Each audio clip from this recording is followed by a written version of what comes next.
क्योंकि उसका नाम राकेश किशोर है। क्या तुम्हारा बाप लगता वो? तुम्हारा ससुरा लगता वो कि तुम उस पर केस नहीं बुक करते? और कोई पोस्टर उठाता है तो 1300 लोगों पे केस बुक हो जाता है, 40 गिरफ्तार हो जाते हैं। इंसाफ की जगह पर इस तरह की हरकत हो रही है और दिल्ली की पुलिस उसको गिरफ्तार भी नहीं करती।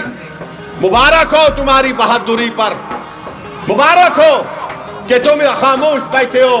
अरे अगर चीफ जस्टिस कंप्लेन नहीं करते तो तुम तो एक्शन ले सकते थे। सुप्रीम कोर्ट का फैसला आया कि मस्जिद तुम्हारी नहीं है।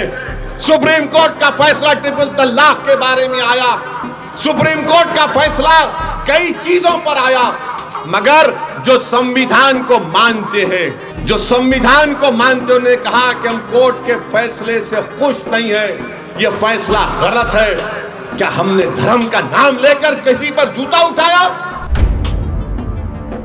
यह इंसाफ है, यह हमारे मुल्क का माहौल है जिस देश के लिए हमने और आपने क्या क्या हमारे बुजुर्गों ने कुर्बानियां दी। दलितों को रुसवा करने की कोशिशें की जाती हैं।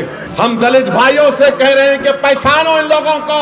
बीजेपी तुम्हारी दोस्त नहीं बन सकती, मोदी तुम्हारा हमदर्द नहीं बन सकता। अगर उसका नाम राकेश किशोर नहीं होता, उसका नाम असद होता, क्या करते पुलिस बीजेपी वाले? उसको बोलते उठाओ, कनेक्शन वहां से है, पड़ोसी मुल्क से आया, आईएसआई आईसिस क्या क्या खोलते थे। बताओ मोदी जी, क्या आपकी सरकार और आपकी पॉलिसियां जिम्मेदार नहीं है? बताओ ये लोग कौन है? ये वो लोग हैं जिनको नरेंद्र मोदी की हुकूमत ने ताकत बख्श दी। ये वो लोग हैं जिनके दिलों में जहर उगल दिया गया। ये वो लोग हैं, आज भी राकेश किशोर बोलता है कि मुझे किसी चीज की परवाह नहीं है। भारत के प्रधानमंत्री, दिल्ली की पुलिस आपके मातहत आती है और आप खाली एक बयान दे दिए, ये बहुत गलत हुआ। और मेरे अजीज दोस्तों और बुजुर्गों, सबसे शर्मनाक हरकत हमारे भारत के सुप्रीम कोर्ट में हुई कि एक शख्स जिसका नाम राकेश किशोर था, इसने चीफ जस्टिस के इजलास में कोर्ट नंबर 1 में चीफ जस्टिस के सामने जूता उतार कर फेंक दिया उसके कोर्ट में। इसका नाम क्या था? राकेश किशोर। हमारे भारत की सबसे बड़ी कोर्ट, सुप्रीम कोर्ट के जज जो है वो दूसरे दलित जज हैं। मैं हमारे दलित भाइयों को पैगाम देना चाह रहा हूं, हमारे अंबेडकरवादी आइडियोलॉजी को मानने वालों को पैगाम दे रहा हूं, जो बाबा साहेब अंबेडकर को मानते हैं उनको पैगाम दे रहा हूं, उन भारत के नागरिकों को जो संविधान को मानते हैं उनको पैगाम दे रहा हूं। ये तारीखी सरजमीन में खड़े होकर बोल रहा हूं, चीफ जस्टिस ऑफ इंडिया के कोर्ट में एक शख्स अपना जूता उठाकर चीफ जस्टिस के कोर्ट में फेंकता है। मेरे भाई आप बताइए क्या हो रहा है?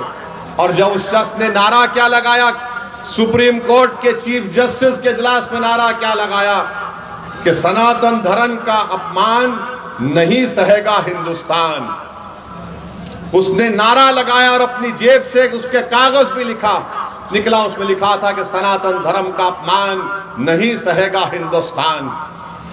हम मोदी से पूछना चाह रहे हैं, मोहन भगवत से पूछना चाह रहे हैं, नीतीश कुमार से पूछना चाह रहे हैं, बताओ इस शख्स में इतनी हिम्मत कैसे आई कि वो सुप्रीम कोर्ट के चीफ जस्टिस के इजलास में जाकर जूता उठाकर भारत के दूसरे दलित चीफ जस्टिस ऑफ इंडिया की तरफ फेंके। नरेंद्र मोदी 11 साल आपके प्रधानमंत्री की मौजूदगी में इस तरह का जहर फैला दिया आपने। इसको हिम्मत कैसा हुई इस राकेश किशोर को? इसको ताकत कहां से मिली? इसने क्यों लिखा ये कि सनातन धर्म का अपमान नहीं सहेगा हिंदुस्तान?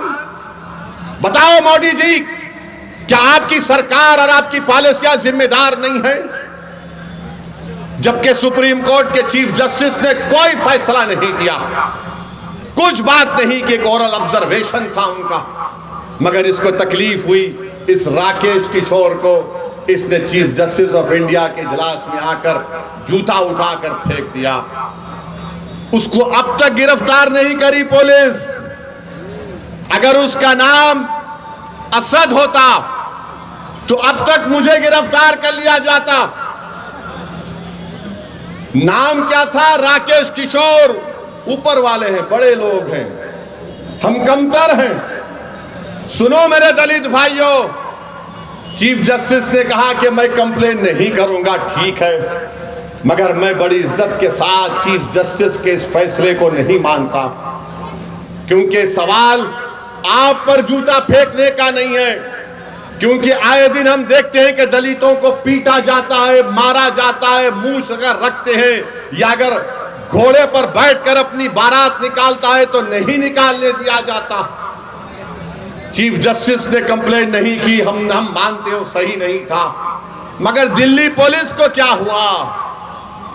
दिल्ली पुलिस 100 मोटो एक्शन ले सकती। और मैं आपको बता रहा हूं, देश को बता रहा हूं, जब हमारी संसद पार्लियामेंट में 2 नौजवान कूद गए संसद में, याद है? कूदे थे। कूदने के बाद एक धुआं उन्होंने छोड़ा, उन पर अनलॉफुल एक्टिविटीज प्रिवेंशन एक्ट लगाया गया। भारत के प्रधानमंत्री, दिल्ली की पुलिस आपके मातहत आती है और आप खाली एक बयान दे दिए, ये बहुत गलत हुआ। अरे आपको तो ये करना चाहिए था कि आप उस शख्स पर जिसका नाम राकेश किशोर है उस पर यूएपीए लगाते। यूएपीए लगाते, पुलिस खुद से कंप्लेन कर सकती है। अगर उसका नाम राकेश किशोर नहीं होता, उसका नाम असद होता, क्या करते पुलिस? बीजेपी वाले उसको बोलते उठाओ, कनेक्शन वहां से है, पड़ोसी मुल्क से आया, आईएसआई, आईसिस, क्या क्या खोलते थे। और ये शख्स कह रहा है कि सनातन धर्म का अपमान नहीं सहेगा हिंदुस्तान। मोदी जी, फर्क उसमें और दूसरों में यह है कि जिस जगह पर मस्जिद को शहीद कर दिया गया था, कोर्ट का फैसला आया कि किसी ने नहीं तोड़ा। सुप्रीम कोर्ट का फैसला आया कि मस्जिद तुम्हारी नहीं है। सुप्रीम कोर्ट का फैसला ट्रिपल तलाक के बारे में आया। सुप्रीम कोर्ट का फैसला कई चीजों पर आया। हालिया यही सुप्रीम कोर्ट ने इंटरिम ऑर्डर दिया वक्फ कानून के ऊपर, जिससे हमको नुकसान होगा, मस्जिदों को नुकसान होगा। मगर जो संविधान को मानते हैं, जो संविधान को मानते, उन्होंने कहा कि हम कोर्ट के फैसले से खुश नहीं है, यह फैसला गलत है। क्या हमने धर्म का नाम लेकर किसी पर जूता उठाया? बताओ ये लोग कौन है? ये वो लोग हैं जिनको नरेंद्र मोदी की हुकूमत ने ताकत बख्श दी। ये वो लोग हैं जिनके दिलों में जहर उगल दिया गया। ये वो लोग हैं, आज भी राकेश किशोर बोलता है कि मुझे किसी चीज की परवाह नहीं है, मुझे कोई गम नहीं है कि मैंने चीफ जस्टिस ऑफ इंडिया के सामने जूता उठाकर फेंका। ये क्या हो रहा है हमारे देश में? इंसाफ की जगह पर इस तरह की हरकत हो रही है और दिल्ली की पुलिस उसको गिरफ्तार भी नहीं करती। मुबारक हो तुम्हारी बहादुरी पर, मुबारक हो कि तुम खामोश बैठे हो। अरे अगर चीफ जस्टिस कंप्लेन नहीं करते तो तुम तो एक्शन ले सकते थे, लेकर जाते हो उसको। उत्तर प्रदेश में बच्चों को पकड़ा जाता है, पीटा जाता है और पुलिस की गाड़ी से उतारकर उनको बोलते हैं कि कान पकड़कर माफी मांगो, क्योंकि उसका नाम राकेश किशोर है। क्या तुम्हारा बाप लगता वो? तुम्हारा ससुरा लगता वो कि तुम उस पे केस नहीं बुक करते?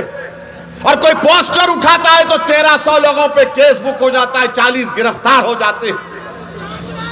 सुप्रीम कोर्ट के चीफ जस्टिस के कोर्ट में जूता फेंकता है और ये लोग कोई केस रजिस्टर नहीं करते, पकड़ना तो दूर की बात। ये इंसाफ है, ये हमारे मुल्क का माहौल है, जिस देश के लिए हमने और आपने क्या क्या हमारे बुजुर्गों ने कुर्बानियां दी। दलितों को रुसवा करने की कोशिशें की जाती हैं। हम दलित भाइयों से कह रहे हैं कि पहचानो इन लोगों को, बीजेपी तुम्हारी दोस्त नहीं बन सकती, मोदी तुम्हारा हमदर्द नहीं बन सकता। भारत की तारीख का दूसरा दलित चीफ जस्टिस ऑफ इंडिया है। ये चीफ जस्टिस ऑफ इंडिया के वालिद जो थे, उनके वालिद जब बाबा साहेब अंबेडकर ने हिंदुइज्म को छोड़कर नागपुर में बौद्ध मजहब को इख्तियार किया तो उनके वालिद साथ थे बाबा साहेब अंबेडकर के। मेरे भाई, ये हालात है वतन अजीज के।